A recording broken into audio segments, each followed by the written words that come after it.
Dear students, you are most welcome to my English channel, Harkesh Arya English classes. Class 10th के लिए जो 2024 में exam हो रहा है इंग्लिश का, उसके लिए इम्पोर्टेंट एक गेस्ट पेपर तैयार किया है जो यूपी बोर्ड के स्टूडेंट्स के लिए, सीबीएसई दोनों के लिए बहुत इम्पोर्टेंट होगा। तो इसमें इंस्ट्रक्शंस दिए हैं। सबसे पहला इंस्ट्रक्शन, जैसा कि क्वेश्चन पेपर में होता है यूपी बोर्ड में और सीबीएसई में, क्या होता है कि this question paper is divided into 4 sections. ये क्वेश्चन पेपर 4 सेक्शन में डिवाइडेड है, A, B, C and D. दूसरा इंस्ट्रक्शन दिया है, all questions from all sections are compulsory. सभी प्रश्न सभी सेक्शन से कंपलसरी हैं, अनिवार्य हैं।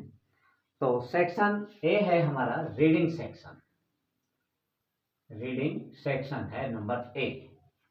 इसमें दिया है, read the following questions carefully and answer the questions given below it.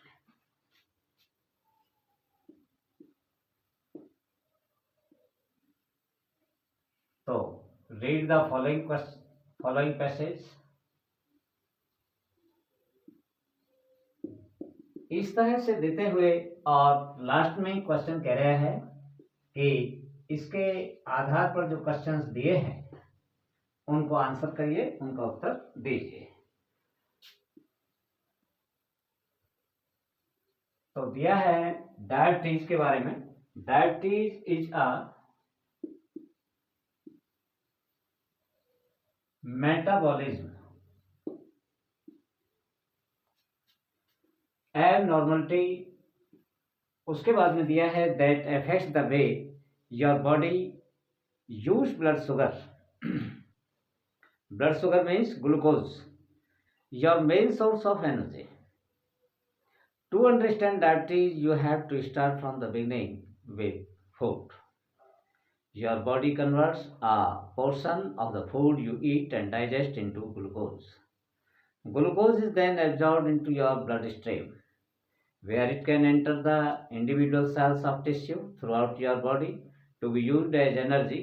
Before your cells will let glucose in, however, they need the help of insulin. Insulin is a hormone produced by your pancreas, a gland located just behind your stomach. तो इसमें ये हमारा passage है, stomach तक आया है। इसमें question दिया है, which kind of disorder is diabetes. Question 1 में आया है, विच काइंड ऑफ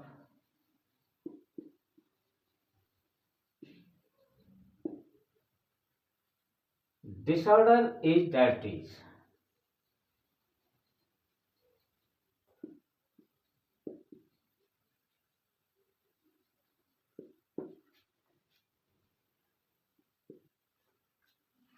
तो किस प्रकार का डिसऑर्डर, किस प्रकार की हमारी अव्यवस्था, बॉडीली डिसऑर्डर डायबिटीज होती है। नंबर ए में दिया है नर्वस डिसऑर्डर, नंबर 2 में दिया है मेटाबॉलिक डिसऑर्डर, नंबर 3 में दिया है थ्रॉट डिसऑर्डर और डी में 4 में दिया है फिजिकल डिसऑर्डर। तो जैसा कि मैंने आपके सामने रीडिंग किया था पैसेज का कि diabetes is a metabolism abnormality.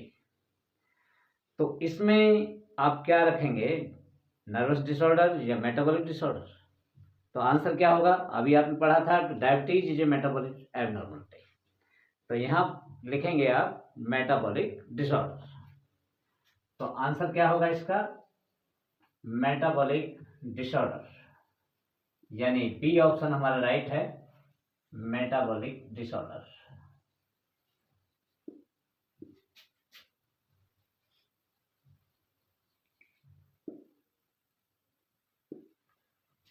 दूसरा क्वेश्चन में दिया था, what does your body convert. आपका बॉडी क्या कन्वर्ट करता है, क्या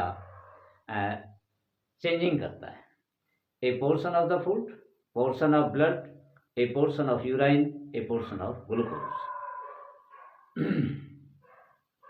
तो अभी आप देख रहे थे, यहाँ आया था कि your body converts A portion of the food you eat. आपका बॉडी जो आप भोजन का पोर्शन लेते हैं, जो पोर्शन भोजन का जो अंश ग्रहण करते हैं, यू ईट जिसे आप ग्रहण करते हैं, खाते हैं, एंड डाइजेस्ट और पचाते हैं इनटू ग्लूकोज, ग्लूकोज में। तो उसी को आपका बॉडी कन्वर्ट करता है। तो क्या आंसर था? ए पोर्शन ऑफ द फूड। और यहाँ पर क्या दिया है? पहले में ए पोर्शन ऑफ द फूड, दूसरे में ए portion of blood, A portion of urine, A portion of glucose. तो क्या दिया था? ए portion of the food you eat and digest into glucose, glucose is the absorbed into your blood stream. तो यहाँ दिया था ए पोर्शन ऑफ द फूड। तो B, जो इसका क्वेश्चन नंबर बी है, इसमें क्वेश्चन क्या था? What does your body convert?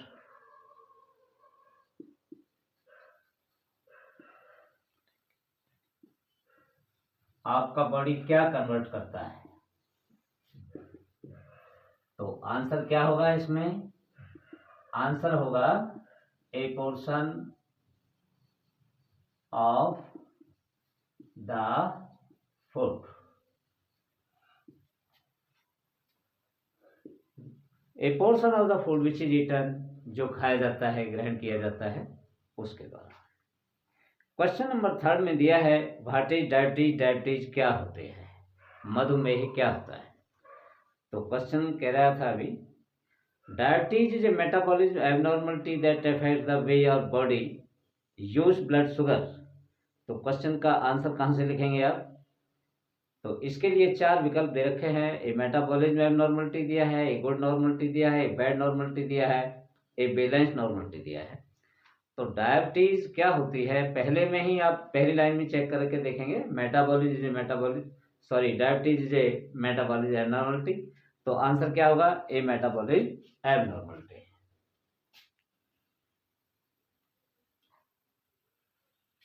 दूसरा क्वेश्चन था what is diabetes, see question number 3, what is diabetes. तो इसका आंसर क्या लिखेंगे? इसका आंसर लिखेंगे diabetes is a metabolism abnormality. Diabetes is ए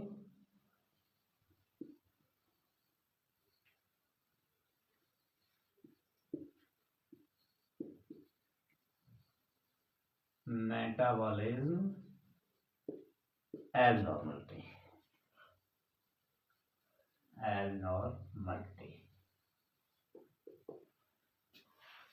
तो इस तरह के क्वेश्चंस हम पैसेज में से चूज कर सकते हैं, चुन सकते हैं। इसके बाद देखेंगे क्वेश्चन हमारा है choose the correct answer. Correct answer को चूज करना है, चुनना है।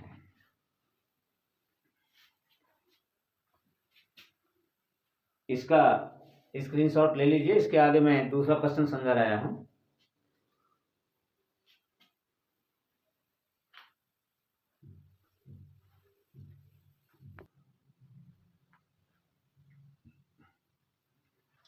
तो नेक्स्ट क्वेश्चन देखेंगे।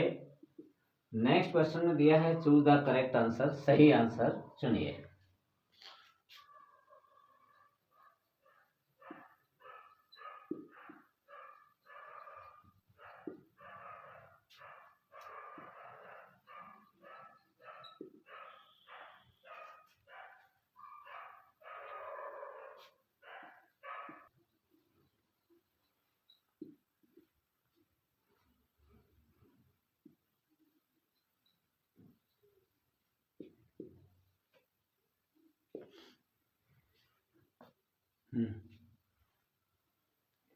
क्वेश्चन 4 देखेंगे चूज द करेक्ट आंसर, सही आंसर चूज करिए, चुनिए। तो इसमें दिया है आई एम अफ्रेड, मैं भयभीत हूँ, बार्किंग डॉग्स, भौंकते हुए कुत्तों। तो इसके लिए हिंदी में आप जोड़ते हैं कि भौंकते हुए कुत्तों से मैं भयभीत हूँ, आई एम अफ्रेड। तो यहाँ पर हमारे 4 विकल्प दिए हैं। टू दिया है, दूसरे विकल्प में ऑफ दिया है, तीसरे विकल्प में विद दिया है और चौथे विकल्प में फ्रॉम दिया है। अफ्रेड एक ऐसा वर्ड है जिसके साथ में प्रीपोजिशन कौन सा डालते हैं? ऑफ। इसी तरह से फॉन्ड के साथ ऑफ डालेंगे, I am fond of playing cricket, मैं क्रिकेट खेलने का शौकीन हूँ। इसी तरह से आई एम अफ्रेड के साथ ऑफ प्रीपोजिशन लगाएंगे। तो तो I am afraid of barking dogs, तो कौन सा ठीक होगा? Option number 2। इसके बाद क्वेश्चन नंबर 5 होगा, ये रीअरेंज करने के लिए है। Rearrange the following words cluster to make a meaningful sentence.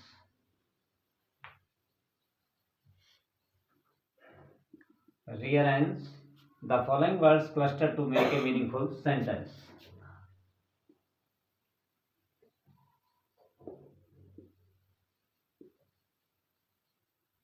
तो मीनिंगफुल सेंटेंस बनाना होता है जो वर्ड बिखरे हुए होते हैं उनके लिए। जैसे रीमा, उसके बाद दिया है नॉट, उसके बाद दिया है डिड, उसके बाद दिया है मे, उसके बाद दिया है हेल्प, उसके बाद दिया है टुडे।